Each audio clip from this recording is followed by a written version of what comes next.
श्रीगणेशाय नमः। श्रीकनकधारास्तोत्रम् वन्दे बन्दारुमन्दारमिन्दिरानन्दकन्दलाम् अमन्दानन्दसन्दोहा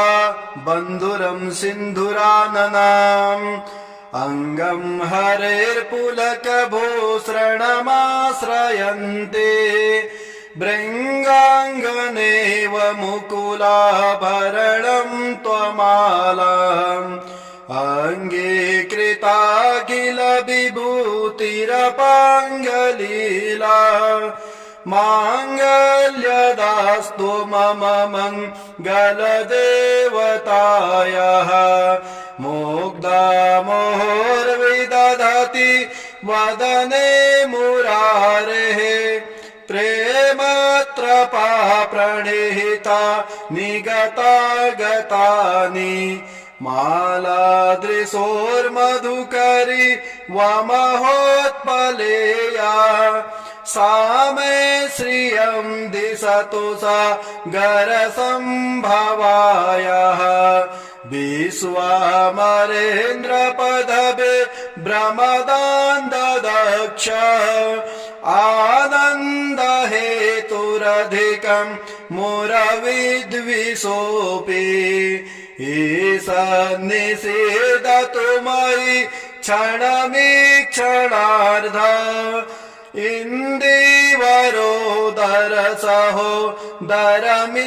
इन्दिवरोदरसहोदरमिन्दिरायाः आमीलिताक्षमधिगम् नमुदा मुकुन्द आनन्दकन्दमणिमे समनङ्गतन्त्रम् आकेकरे स्थितिकनि निकपक्षनेत्रम् भूत्यै भवेन्मम भुजगशयङ्गनायाः बाह्वन्तरे मधुजितः श्रितकौस्तुभेया हारावलीवहरनि लमयि विभाति कामप्रदा भगवतो विकटाक्षमाला कल्याणमावहतु मे कमलालयायाः कालाम्बुदालिललितो रसिकैटभारे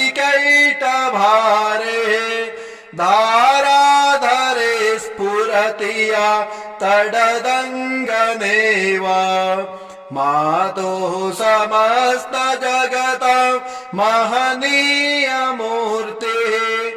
भद्राणि मे दिशतु भार्गवनन्दनायाः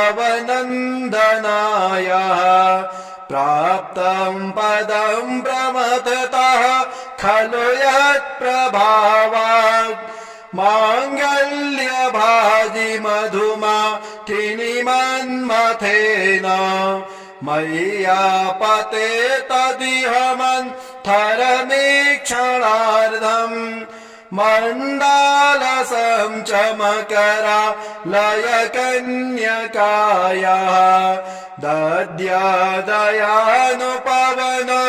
द्रविणाम्बुधाराम् असमिन्न किञ्चन विहङ्गसि सौविसर्णे दुष्कर्म घर्ममपनि यचिराय दूरम् नारायण प्रणयनि नयनाम्बुवाहः इष्टाविशिष्टमतयो पिययाटदृष्ट्या त्रिवेष्टपदं सुलभं लभन्ते दृष्टिः प्रहष्टकमलो दरदीप्तिरिष्टम् पोष्टिं कृशिष्ट मम पुष्करविष्टरा यः गिरिदेवतेति गरुड ध्वज सुन्दरीति शाकम्भरीति शशिशेखरवल्लभेति सृष्टिस्थिते प्रलयके लिषु संस्थितायै तस्यै नमस्त्रिभुवनैकगुरोस्तरुण्यै श्रुत्यै नमोऽस्तु शुभकर्मफलप्रसूत्यै राज्ञै नमोऽस्तु रमणीयगुणार्णवायै शक्त्यै नमोऽस्तु सतपत्रनिकेतनायै पुष्ट्यै नमोऽस्तु पुरुषोत्तमवल्लभायै नमोऽस्तु नालिकनिबाननायै नमोऽस्तु दुग्धो दधिजन्मभूत्यै नमोऽस्तु सोमामृतसोदरायै नमोऽस्तु नारायणवल्लभायै सम्पत्कराणि सकलेन्द्रियनन्दनानि साम्राज्यदानविभवानि सरोरुहाक्षे तद्वन्दनानि दुरितहरणाद्यतानि मामेव मातरनिशं कलयन्तु मान्ये यत्कटाक्षसमुपासनविधिः सेवकस्य सकलार्थसम्पदा सन्तनोति वचनाङ्गमानसौ त्वाम् मुरारे हृदयेश्वरे भजे सरसिजनिलये सरोजहस्ते धवलतमहं सुखगन्धमाल्यशोभे भगवती हरिवल्लभे मनोज्ञे त्रिभुवनभूतिकरी प्रसीद मह्यम् दिग्धस्थितिभिः कनककुम्भमुखावश्रेष्ठ सर्वाहिनी विमलचारुजुलत्प्लुताङ्गीम् प्रातर्नमामि जगत जननीमशेष लोकाधिनाथ गृहिणीं ममृताब्धिपुत्रीम् कमले कमलाक्ष वल्लभे त्वाम् करुणापूरितरङ्गितैरपाङ्गै अवलोकय माम किञ्चनानाम् प्रथमं पात्रं कृत्रिमं दयायाः स्तुवन्ति ये स्तुतिभिर्मिभिरवहन् त्रयीमयी त्रिभुवन मातरं रमाम् गुणाधिकाराः गुरुतर भाग्य भागिनो भवन्ति ते भुवि भावितास्याः नमोऽस्तु हेमां भुजपीठकायै नमोऽस्तु भूमण्डलनायकायै नमोऽस्तु देवाधिदयापरायै नमोऽस्तु साराङ्गयुधवल्लभायै नमोऽस्तु देव्यै भृगुनन्दनायै नमोऽस्तु विष्णो रुरसी स्थितायै नमोऽस्तु लक्ष्म्यै कमलाननायै नमोऽस्तु दामोदरवल्लभायै यै नमोऽस्तु कान्त्यै कमलेक्षणायै नमोऽस्तु भूत्यै भुवनप्रसूत्यै नमोऽस्तु देवादिभिरर्चितायै नमोऽस्तु नन्दात्मजवल्लभायै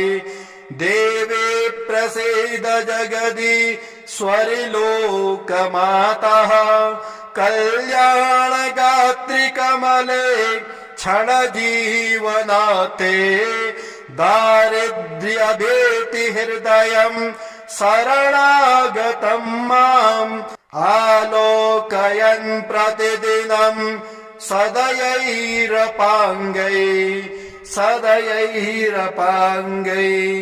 ॐ श्रीगणेशाय नमः। श्रीकनकधारास्तोत्रम् वन्दे बन्दारुमन्दारा मिन्दिरानन्दकन्दलाम् अमन्दानन्दसन्दोहा बन्धुरं सिन्धुराननाम् अङ्गं हरेर्पुलकभूषणमाश्रयन्ते भृङ्गाङ्गनेव मुकुलाभरणं त्वमालाम् अङ्गीकृताखिल विभूतिरपाङ्गलीला माङ्गल्यदास्तु मम मङ्गलदेवतायाः मुग्धा मोहोर्विदधति वदने मुरारेः प्रेमत्रपा प्रणिहिता निगता गतानि मालादृशोर्मधुकरी वमहोत्पलेया सा मे श्रियं दिशतु सागरसम्भवायाः विश्वामरेन्द्रपदवे भ्रमदान्ददक्ष आनन्दहेतुरधिकं मुरविद्विषोऽपि ईशन्निषेधतु मयि क्षणमीक्षणार्ध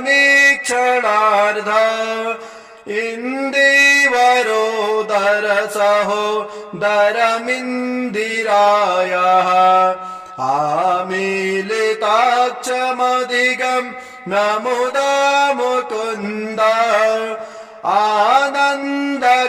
आनन्दकन्दमणिमे समनङ्गतन्त्रम् आकेकरे स्थितिकनि निकपाक्षनेत्रम् भूत्यै भवेन्मम भुजगशयङ्गनायाः बाह्वन्तरे मधुजितः श्रितकौस्तुभेया हारावलीवहरनि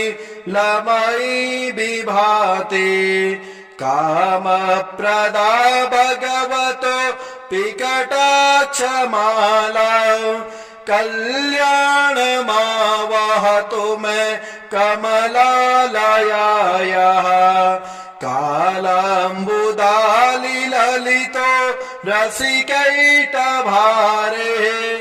धाराधरे स्फुरति या तडदङ्गनेव मातुः समस्तजगतं महनीयमूर्तिः भद्राणि मे दिशतु भार्गवनन्दनायाः प्राप्तं पदं प्रमथतः खलु यत्प्रभावात् माङ्गल्यभाजि मधुमाठिनि मन्मथेन मय्यापते तदिह मन्थरमीक्षणार्धम् मण्डालसं च मकरालयकन्यकायाः दद्यादयानुपवन द्रविणाम्बुधाराम् असमिन्न किञ्चन विहङ्गसि सौविसर्णे दुष्कर्म घर्ममपनि यचिराय दूरम् नारायण प्रणयनि नयनाम्बुवाहः इष्टाविशिष्टमतयो पिययादृष्ट्या त्रिवेष्टपदं सुलभं लभन्ते दृष्टिप्रहष्टकमलो दरदीप्तिरिष्टम् पोष्टिं कृशिष्ट मम पुष्करविष्टरा यः गिरिदेवतेति गरुड ध्वज सुन्दरीति शाकम्भरीति शशिशेखरवल्लभेति सृष्टिस्थिते प्रलयके लिषु संस्थितायै तस्यै नमस्त्रिभुवनैकगुरोस्तरुण्यै श्रुत्यै नमोऽस्तु शुभकर्मफलप्रसूत्यै राज्ञै नमोऽस्तु रमणीयगुणार्णवायै शक्त्यै नमोऽस्तु सतप प्रणिकेतनायै पुष्ट्यै नमोऽस्तु पुरुषोत्तमवल्लभायै नमोऽस्तु नालिकनिबाननायै नमोऽस्तु दुग्धो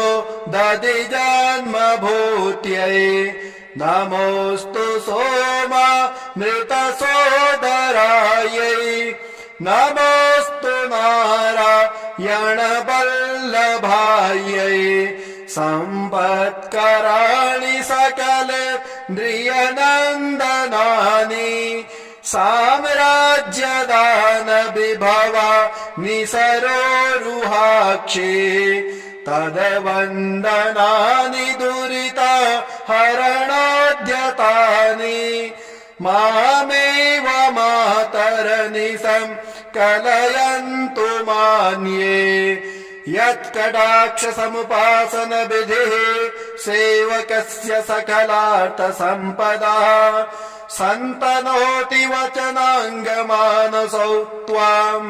मुरारे हृदयेश्वरे भजे सरसिजनिलये सरोजहस्ते धवलतमां सुखगन्धमाल्यशोभे भगवती हरिवल्लभे मनोज्ञे त्रिभुवनभूतिकरी प्रसीद मह्यम् दिग्धस्थितिभिः कनककुम्भमुखावश्रेष्ठ सर्वाहिनी विमलचारुजुलत्प्लुताङ्गीम् प्रातर्नमामि जगत जननीमशेष लोकाधिनाथ गृहिणी ममृताब्धिपुत्रीम् कमले कमलाक्ष वल्लभे त्वां करुणापूरितरङ्गितैरपाङ्गै अवलोकय माम किञ्चनानां प्रथमं पात्रं कृत्रिमं दयायाः स्तुवन्ति ये स्तुतिभिर्मिभिर्वहन् त्रयीमयी त्रिभुवन मातरं रमां गुणाधिकाराः गुरुतर भाग्य भागिनो भवन्ति ते भुवि भावितास्याः नमोऽस्तु हेमां भुजपीठकायै नमोऽस्तु भूमण्डलनायकायै नमोऽस्तु देवाधिदयापरायै नमोऽस्तु साराङ्गयुधवल्लभायै नमोऽस्तु देव्यै भृगुनन्दनायै नमोऽस्तु विष्णोरुरसि स्थितायै नमोऽस्तु लक्ष्म्यै कमलाननायै नमोऽस्तु दामोदरवल्लभायै यै नमोऽस्तु कान्त्यै कमलेक्षणायै नमोऽस्तु भूत्यै भुवनप्रसूत्यै नमोऽस्तु देवादिभिरर्चितायै नमोऽस्तु नन्दात्मजवल्लभायै देवे प्रसीद जगदीश्वरि लोकमातः कल्याणगात्रि कमले क्षणजीवनाते दारिद्र्यभीति हृदयं शरणागतं माम् आलोकयन् प्रतिदिनं सदयैरपाङ्गै सदयैरपाङ्गै ॐ श्रीगणेशाय नमः श्रीकनकदारास्तोत्रम् वन्दे बन्दारुमन्दारामिन्दिरानन्दकन्दलाम् अमन्दानन्दसन्दोहा बन्धुरं सिन्धुराननाम् अङ्गं हरेर्पुलकभूषणमाश्रयन्ते भृङ्गाङ्गनेव मुकुलाभरणं त्वमालाम् अङ्गीकृताखिल विभूतिरपाङ्गलीला माङ्गल्यदास्तु मम मङ्गलदेवतायाः मुग्धा मुहुर्विदधति वदने मुरारेः प्रेमत्रपा प्रणिहिता निगता गतानि मालादृशोर्मधुकरी वमहोत्पलेया सा मे श्रियं दिशतु सागरसम्भवायाः विश्वामरेन्द्रपदवे भ्रमदान्ददक्ष आनन्दहेतुरधिकं मुरविद्विषोऽपि ईशन्निषेधतु मयि क्षणमीक्षणार्ध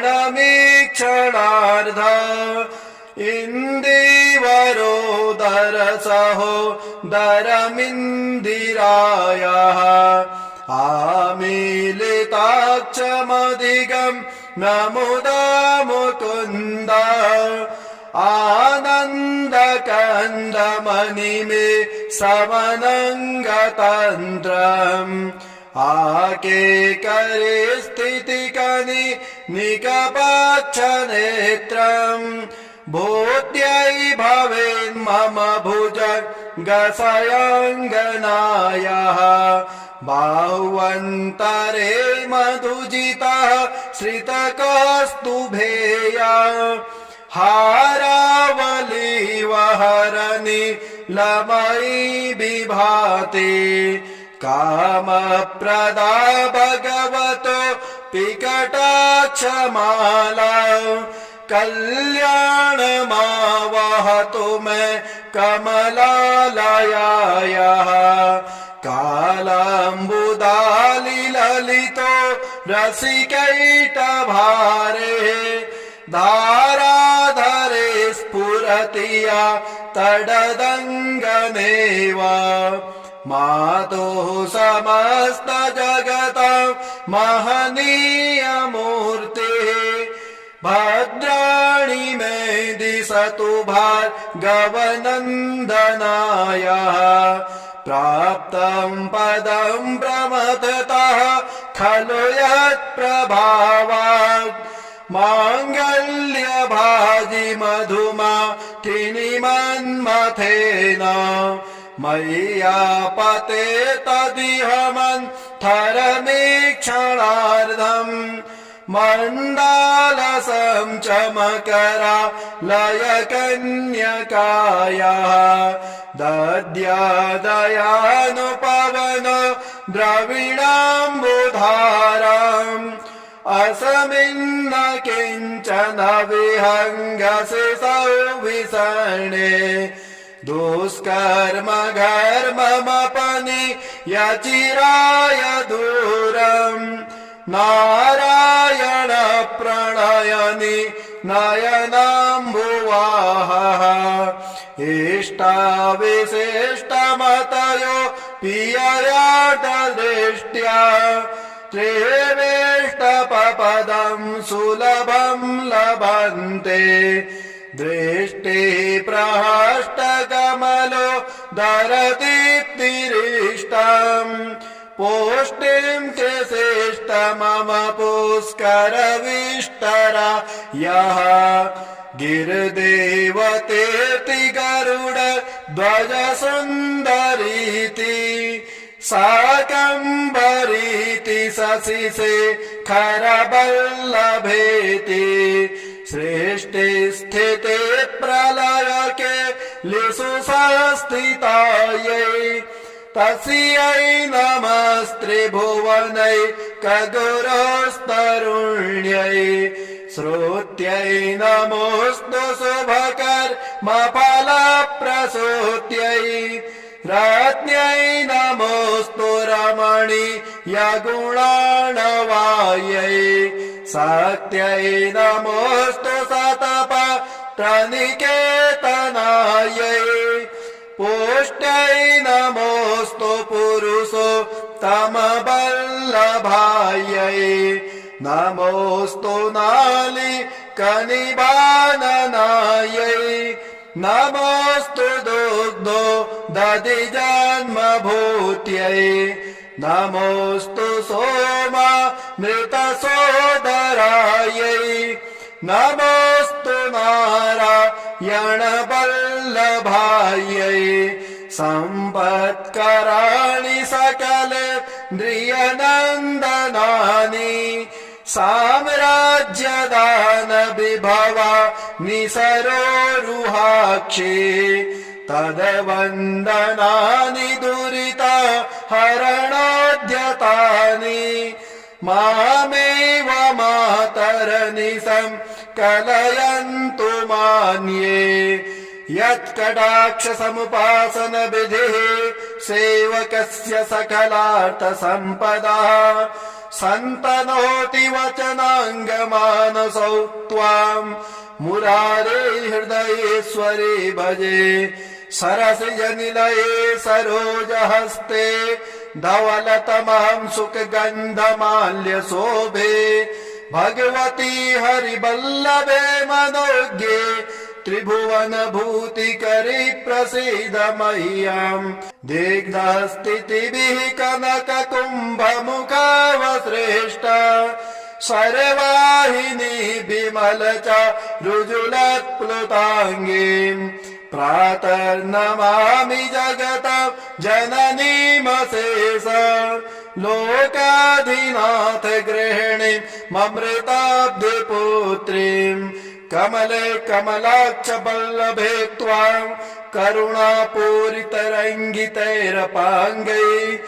अवलोकय माम किञ्चनानां प्रथमं पात्रं कृत्रिमं दयायाः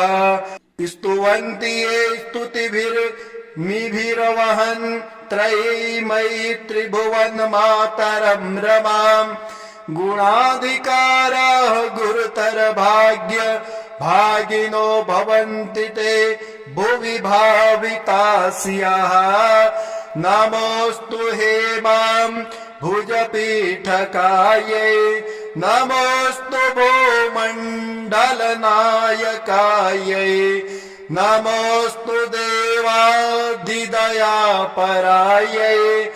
नमोऽस्तु सारङ्गयुधवल्लभायै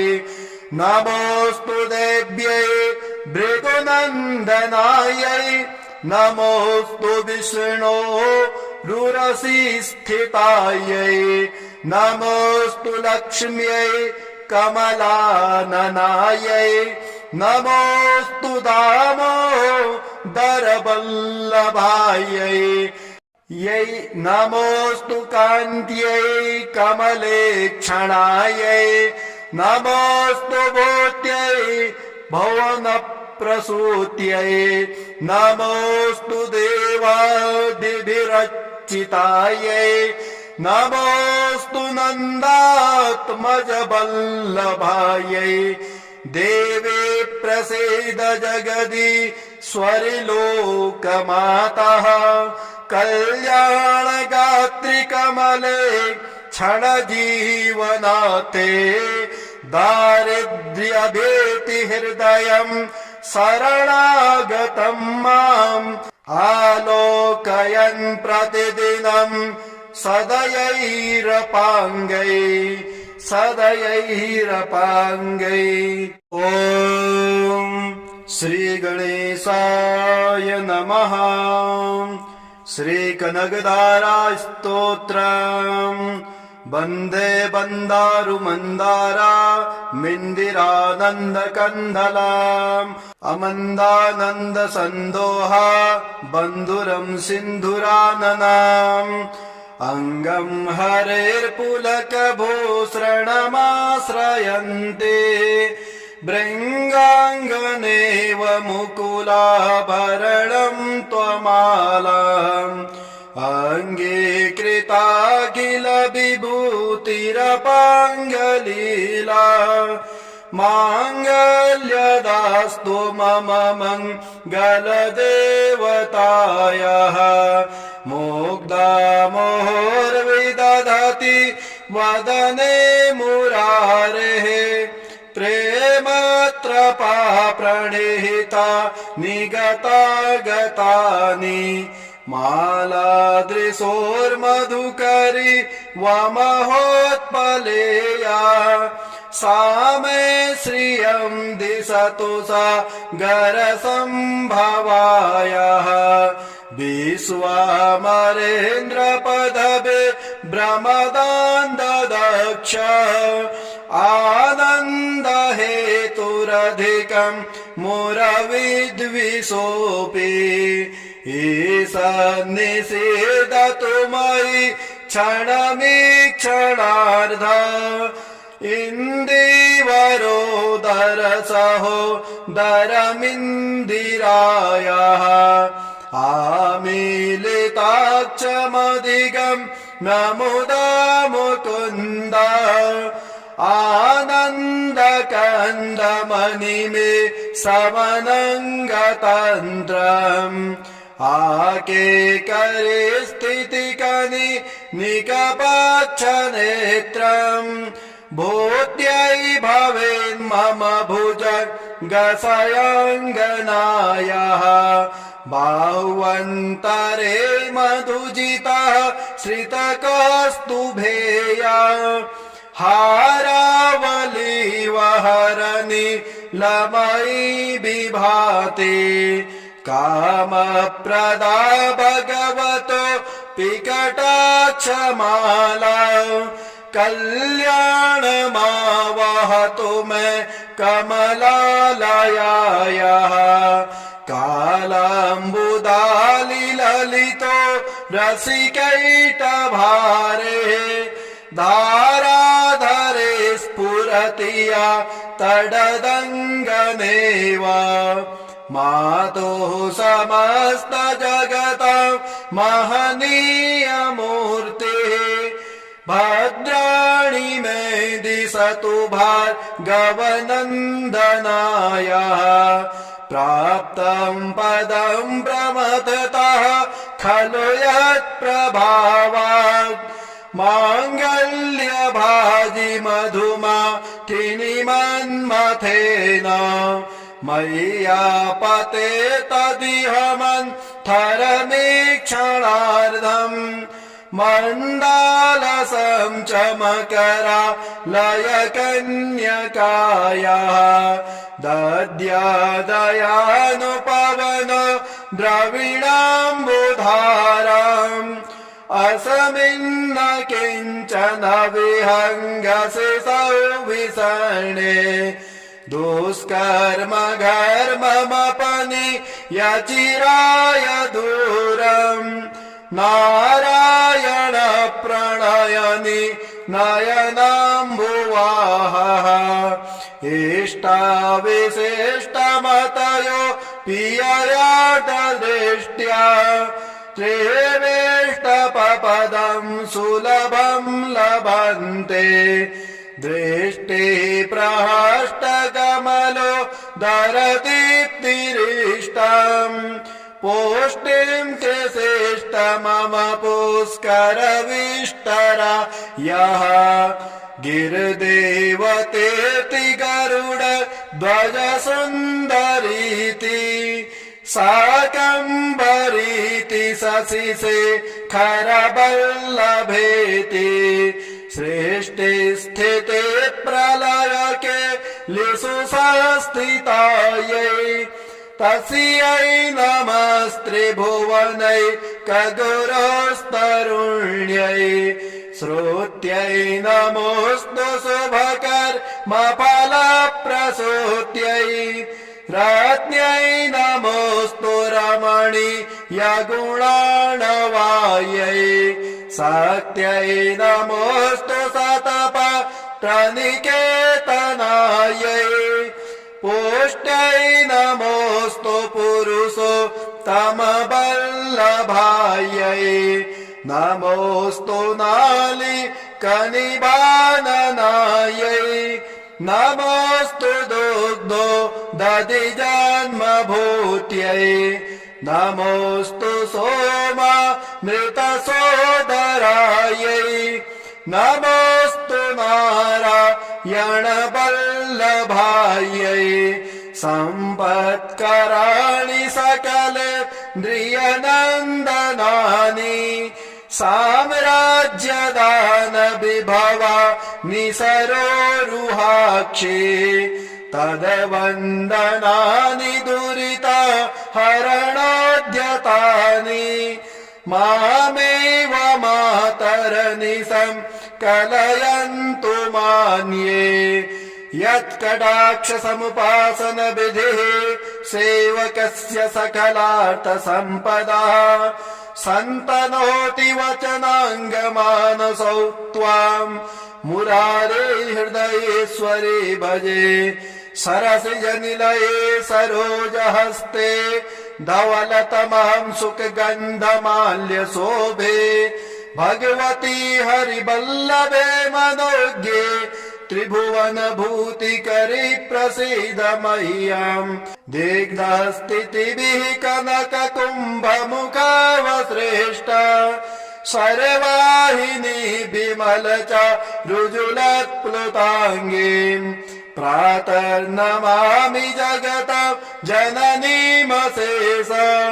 लोकाधिनाथ गृहिणीं ममृताब्धिपुत्रीम् कमले कमलाक्ष वल्लभे त्वां करुणापूरितरङ्गितैरपाङ्गैः अवलोकय माम किञ्चनानां प्रथमं पात्रं कृत्रिमं दयायाः स्तुवन्ति ये स्तुतिभिर्मिभिर्वहन् त्रयीमयी त्रिभुवन मातरं रमाम् गुणाधिकाराः गुरुतर भाग्य भागिनो भवन्ति ते